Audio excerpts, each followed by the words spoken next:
নবীজির কথা শুনেই মানুষ মুসলমান হয়ে গেল। সাল্লাল্লাহু আলাইহি সাল্লামের কথা এত সুন্দর ছিল, তিনি যখন কথা বলতেন, একদিন এক বেঈমানের সামনে শুধু কথা বলা শুরু করছে, এখনো কথার ভূমিকা নিছে, মাত্র কথা বলে নাই, ভূমিকা শুনে মুসলমান হয়ে গেছে।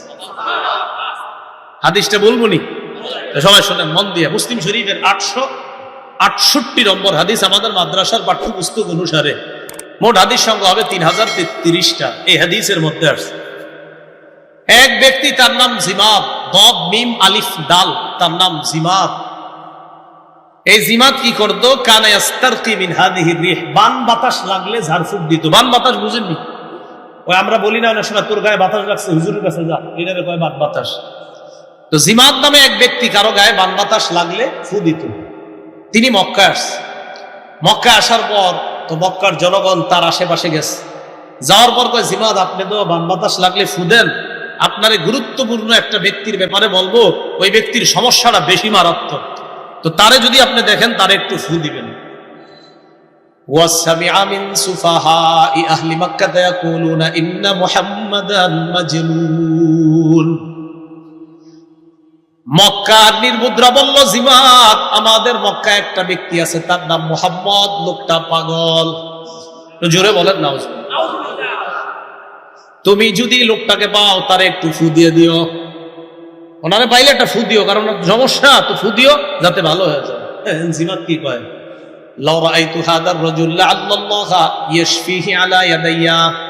আমার বিশ্বাস এই লোকটার সাথে যদি আমার সাক্ষাৎ হয়, তারে একটা ফু দিমু আর আল্লাহ আমার হাতেই তাকে ভালো করবে। জিমাদ বলতেছে, লোকটার সাথে সাক্ষাৎ হলে তার একটা ফু দিমু, আর ফু দেওয়ার পর আল্লাহ ভালো করবে, বিশ্বাস আছে আমার আল্লাহ ভালো করে। এরকম ফালাকিয়া, নবীজির সাথে সাক্ষাৎ হয়ে গেছে। একদিন সাক্ষাৎ হয়েছে। সাক্ষাৎ হওয়ার পরে কি কয়? ইন্নী আরকি মিন হাদিহি রিহ, তুমি টেনশন করো না, আমি এই জাতীয় বান বাতাসের ফু দেই, তোমার সমস্যাটা আমি জানছি আগে। আমার নবীরে চিন্তা করতে, আমি যদি তোমাকে ফু দেই, আমার আশা আল্লাহ তোমাকে আরোগ্য দান করবেন, আমার হাতে আল্লাহ যাকে ইচ্ছা তাকে আরোগ্য দান করে। তো নবীজি এই কথা শুই না, জিমাদের বক্তব্য শেষ হওয়ার পর নবী কিছু বলতে চাইলেন, নবীজি বলা শুরু করলেন। শুধু ভূমিকায় 3-4টা বাক্য বলছে, এখনো কথা শুরু করে নাই।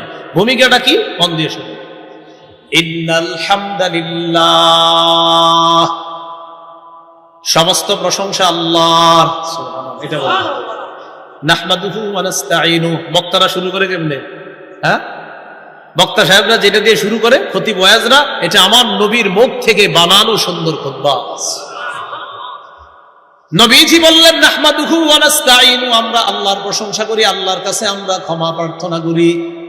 এই জায়গায় এতটুকু আছে। এরপরে ডাইরেক্ট মাই ইয়াহদিহিল্লাহু ফালা মুদিল্লা লাহ, আল্লাহ যাকে হেদায়েত দেয় তাকে কেউ পথভ্রষ্ট করতে পারে না। ওয়া মাই ইউদলিলহু ফালা হাদিয়া লাহ, আল্লাহ যাকে পথভ্রষ্ট করে তাকে কেউ হেদায়েত দিতে পারে না। ওয়া আশহাদু আল্লা ইলাহা ইল্লাল্লাহু ওয়াহদাহু লা শারীকা লাহ, আমি সাক্ষ্য দিচ্ছি আল্লাহ ছাড়া কোনো ইলাহ নাই।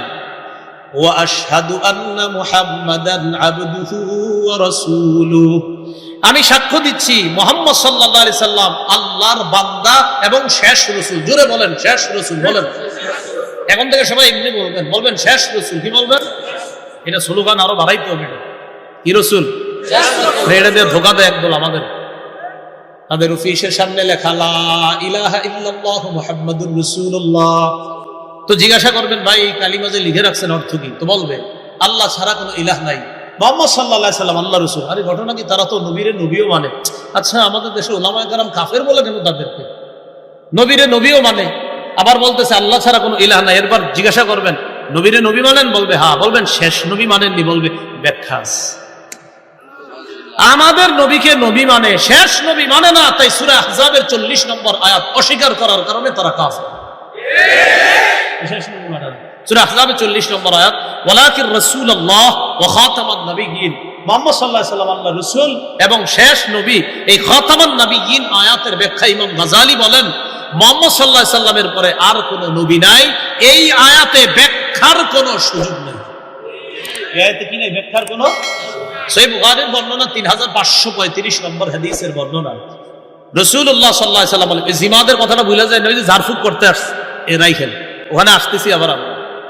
قال رسول الله صلى الله عليه وسلم إن مثلي ومثل الأنبياء من قبلي كمثل رجل بنى بيتا فأحسنه وأجمله إلا موضع لبنة في زاوية। রাসূলুল্লাহ সাল্লাল্লাহু আলাইহি সাল্লাম বলেন, আমার আর আমার পূর্ববর্তী নবীদের দৃষ্টান্ত হলো এমন এক ব্যক্তির মতো যে একটা ঘর বানিয়েছে, ঘরটা সুন্দর মতো সাজিয়েছে, ঘরের কোনায় একটা জায়গা আছে, এই জায়গায় ইট লাগায় নাই, ঘর সাজানো শেষ, একটা ইটের জায়গা ফাঁকা আছে, ঘর কি সমাপ্ত না অসমাপ্ত?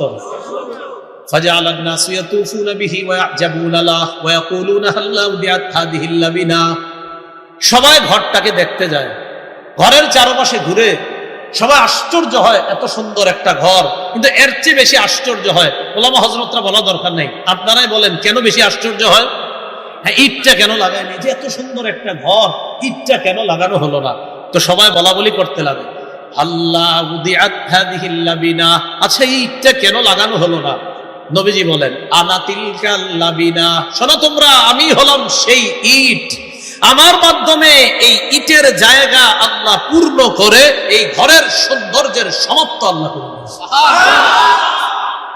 আদম নবী থেকে ঈসা নবী পর্যন্ত নবুয়তের ঘর আল্লাহ সাজাইছেন, একটা জায়গা বাকি ছিল, আমি মুহাম্মদ সাল্লাল্লাহু আলাইহি সাল্লামের মাধ্যমে এই ঘরের জায়গাটা পূরণ করে আল্লাহ আমার মাধ্যমে নবুয়তের দরজাটা বন্ধ করে দিয়েছে। এখন বলেন ইটের জায়গা কি ফাঁকা আছে?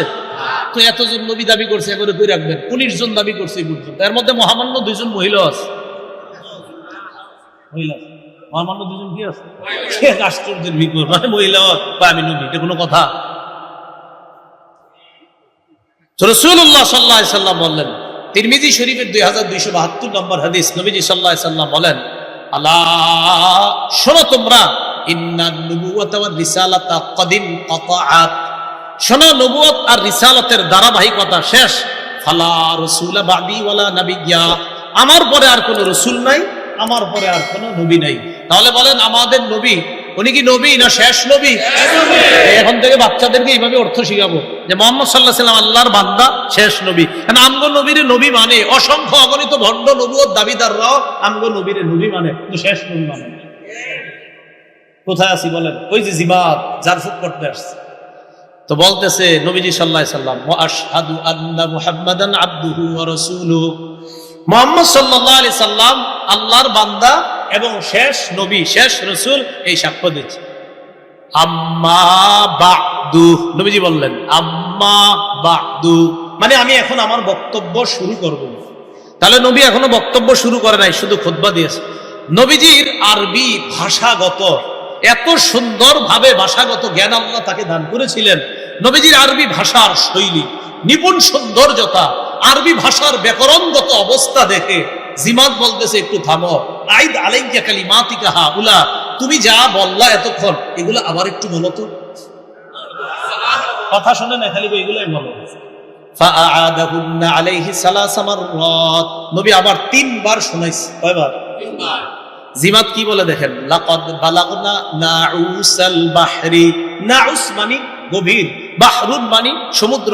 নবী বলতেছে তোমার এই কথাগুলা সমুদ্রের গভীরে গিয়ে পৌঁছে গেছে, এত অর্থবহ কথা আমি তো আমার জীবনে সামিআতু কাউলাল কাহানা ওয়া সামিআতু কাউলাস সাহারা ওয়া সামিআতু কাউলাশ শুআরা ওয়াল্লাহি মা সামিআতু মিসলা কালিমাতিকা হাউলা।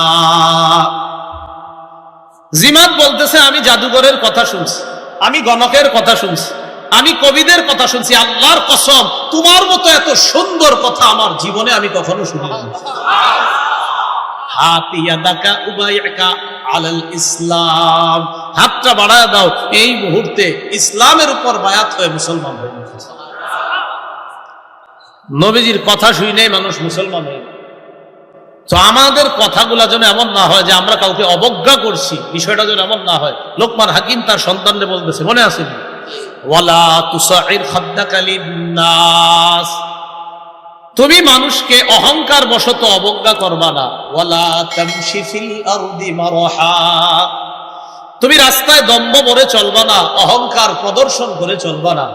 তিরমিজি শরীফের 2492 নম্বর হাদিসের বর্ণনা, قال رسول الله صلى الله عليه وسلم يحشر المتكبرون يوم القيامة أمثال الذر في صور الرجال يغشاهم الذل من كل مكان।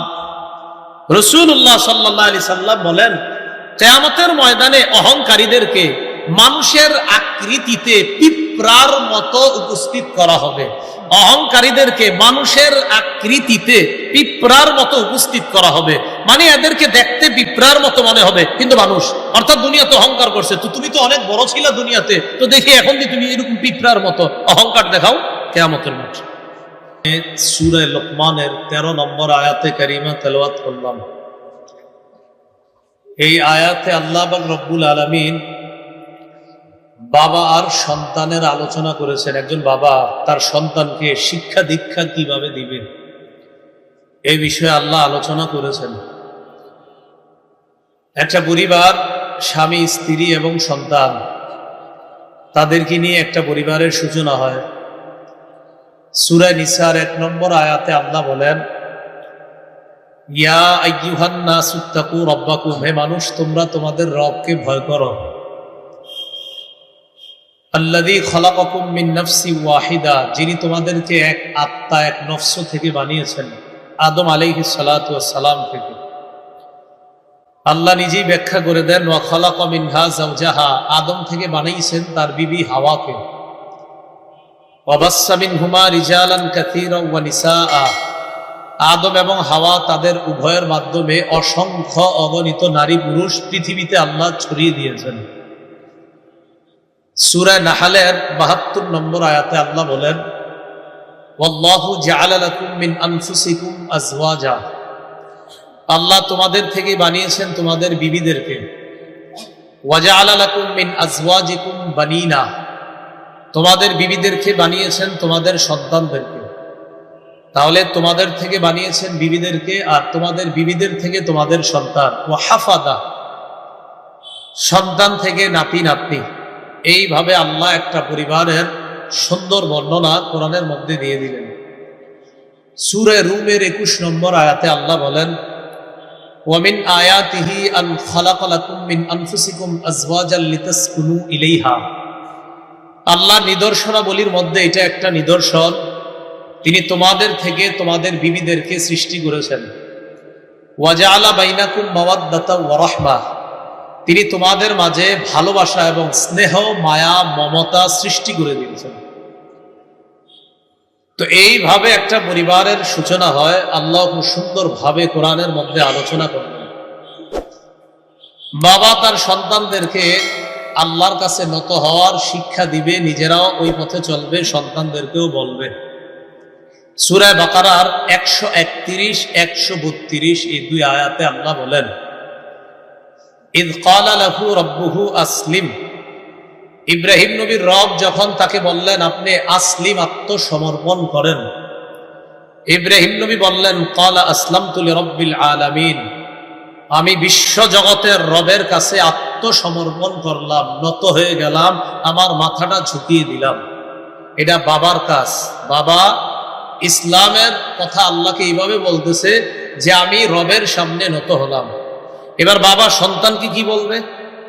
সূরা বাকারার 132 নম্বর আয়াতে আল্লাহ বলেন, ওয়াওয়াসসা বিহা ইব্রাহিমু বানিহি ওয়া ইয়াকুব, ইব্রাহিম নবী তার সন্তানদেরকে আর ইয়াকুব নবী তার সন্তানদেরকে ওসিয়ত করেছেন ইসলামের। ইয়া বানিয়া ইন্নাল্লাহা আসতাফা লাকুমুদ্দিন, তারা সন্তানদেরকে বলেছেন হে সন্তানগণ, আল্লাহ তোমাদের জন্য এই ধর্মটা নির্বাচন করেছেন তথা ইসলাম।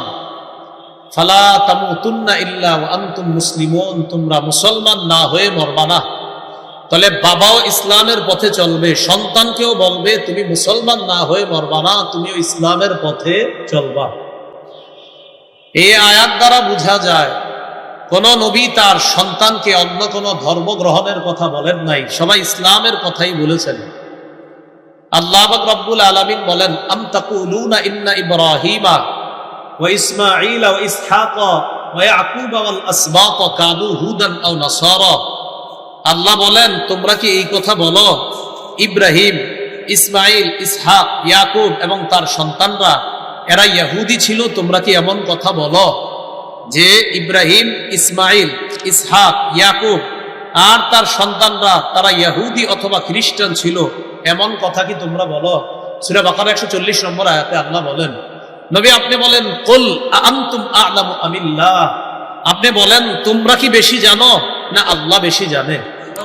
তো আল্লাহ নবী কি বলতেছে যে যারা বলে ইব্রাহিম নবী, ইসমাইল নবী, ইসহাক নবী, ইয়াকুব নবী আর তার সন্তানরা ইহুদি ছিল অথবা খ্রিস্টান ছিল, এই কথা যারা বলে তাদেরকে আপনি বলেন তোমরা বেশি জানো না আল্লাহ বেশি জানে? আল্লাহ বেশি জানে। তো আল্লাহ বুঝাইতে চান তাদের কেউ ইহুদি ছিল না, তাদের কেউ খ্রিস্টান ছিল না। সহিহ বুখারীর বর্ণনা 3443 নম্বর হাদিসের বর্ণনা, রাসূলুল্লাহ সাল্লাল্লাহু আলাইহি সাল্লাম বলেন, আনা আউলান নাস বিঈসা ইবনে মারইয়াম ফিদ দুনিয়া ওয়াল আখিরাহ, আমি দুনিয়া আখিরাতে ঈসা নবীর সবচেয়ে আপনজন, সবচেয়ে ঘনিষ্ঠ। এরপর রাসূল সাল্লাল্লাহু আলাইহি সাল্লাম বলেন, আল আমবিয়াউ ইখওয়াতুন লিআল্লাহ, সব নবীরা বৈমাত্রীয় ভাই। এর মানে উম্মাহাতুহুম শাত্তা, সব নবীদের মা আলাদা, সব নবীদের মা আলাদা, সবাই মা ছাড়া বৈমাত্রীয় ভাই। ওয়াদীনুহুম ওয়াহিদ, নবী বলেন সমস্ত নবীদের ধর্ম একটা, ইসলাম। তাহলে সব নবীদের ধর্ম কি? ইসলাম। তো ইয়াকুব নবী, ইব্রাহিম নবী সন্তানদেরকে বলে গেলেন ইসলাম গ্রহণ করবা, ইসলাম পালন করবা। এই জন্য ভুলেও কোনো নবীর ব্যাপারে এরকম না বলা যে অমুক নবী ইহুদি ছিল, অমুক নবী খ্রিস্টান ছিল, এই শব্দগুলো আমরা অনেকে ভুলে বলে ফেললো। ভবিষ্যতে এই সমস্ত শব্দ না বলা। ইবনে কাসির রাহমাতুল্লাহি আলাইহি বলেন, লা ইউকালু ইন্না মূসা দীনাহু, এই কথা বলা যাবে না যে ইন্না মূসা দীনুহু আল ইয়াহুদিয়াহ, মূসা নবীর ধর্ম ইহুদি, এটা বলা যাবে না। বরং দীনুহুম আল ইসলাম, মূসা নবীর ধর্ম ইসলাম। ওয়ালা ইউকালু আন ঈসা, ঈসা নবীর ব্যাপারে এটা বলা যাবে না ইন্না দীনাহু আন নাসরানিয়্যা, ঈসা নবীর ধর্ম খ্রিস্ট ধর্ম, এটা বলা যাবে না। বাল দীনুহু আল ইসলাম, ঈসা নবীর ধর্ম ইসলাম। তাহলে মূসা নবীর ধর্ম ইসলাম, ঈসা নবীর ধর্ম ইসলাম, সব নবীর ধর্ম ইসলাম, এটা আমাদের নবীও বললেন। তাহলে বাপ তার সন্তানকে ইসলাম পালনের কথা বলবে যে তুমি ইসলাম পালন করবা। সূরা লুকমানের 13 থেকে 19 নম্বর আয়াতে আল্লাহ পাক রব্বুল আলামিন বলেন, وَإِذْ قَالَ لُقْمَانُ لِابْنِهِ وَهُوَ يَعِظُهُ يَا بُنَيَّ لَا تُشْرِكْ بِاللَّهِ, লোকমান তার সন্তানকে উপদেশ দিয়ে বলেন, হে সন্তান তুমি আল্লাহর সাথে শিরিক করবা না। ইন্না শিরকা লাযুলমুন আযীম, শিরিক সবচেয়ে বড় জুলুম। বলেন শিরিক সবচেয়ে বড় জুলুম। মুআয ইবনে জাবাল রাদিয়াল্লাহু তাআলা আনহুকে রাসূল সাল্লাল্লাহু আলাইহি সাল্লাম বলেন, মুআয লা তুশরিক বিল্লাহি শাইআ ওয়া ইন কুতিলতা আও হুররিকতা, মুআয তোমাকে যদি জ্বালিয়ে ফেলা হয়, তোমাকে যদি হত্যা করা হয়, এরপরেও তুমি আল্লাহর সাথে শিরিক করবা না। মুআয তোমাকে যদি জ্বালিয়ে ফেলা হয়, মুআয তোমাকে যদি হত্যা করা হয়, এরপরেও তুমি আল্লাহর সাথে শিরিক করবা না। তাহলে আমরাও ইনশাআল্লাহ আল্লাহ ছাড়া আমরা কাউকে সেজদা দেই না, দিব না। জ্বালিয়েও যদি কেউ ফেলে, সেজদা একজনকেও দিব, তিনি হলেন আল্লাহ, অন্য কোথাও না। তো মুআয ইবনে জাবালকে এটা বললেন। তো লোকমান হাকিম তার সন্তানকে বলে, তুমি আল্লাহর সাথে শিরিক করবা না। ইন্না শিরকা লাযুলমুন আযীম, শিরিক হলো সবচেয়ে বড় জুলুম। আল্লাহ বলেন, ওয়াসাইনাল ইনসানা বিওয়ালিদাইহি, আমি মানুষকে উপদেশ দিয়েছি তারা তাদের পিতা মাতার সাথে সুন্দর আচরণ করবে, সুন্দর আচরণ করার উপদেশ দিয়েছি আমি। হামালাতহু উম্মুহু ওয়াহনান আলা ওয়াহনিন, মা তার সন্তানকে পেটে ধারণ করে কষ্টের পর কষ্ট সহ্য করে। ওয়া ফিসালুহু ফি আমাইন, মা তার সন্তানের দুধ ছাড়ায় 2 বছরের মধ্যে এই কষ্টগুলা মা করে। কেন করে? আনিশকুরলি ওয়ালিওয়ালিদাইক, আল্লাহ বলে বান্দা তুমি যেন আমার শুকরিয়া আদায় করতে পারো আর তোমার মা বাবার কৃতজ্ঞতা আদায় করতে পারো। এখান থেকে একটু বুঝেন, মা বাবার সাথে ভালো আচরণ করার ওসিয়ত উপদেশ কে দিয়েছেন? আল্লাহ। তবে সবাই বলেন তবে মা বাবা যদি নাফরমানির কোনো হুকুম করে, তাহলে ভদ্রতার সাথে বলেন মা বাবার সেই হুকুমকে প্রত্যাখ্যান করতে হবে। মা বাবা যদি নাফরমানি করতে বলে ভদ্রতার সাথে এটা মানা যাবে না। আমি কিন্তু এটা বাংলা বলছি, ভদ্রতা। আপনি আবার এরকম না আপনার কথা মানবো না এমন না, ভদ্রতার সাথে তাদের ওই নাফরমানির হুকুম মানা যাবে না।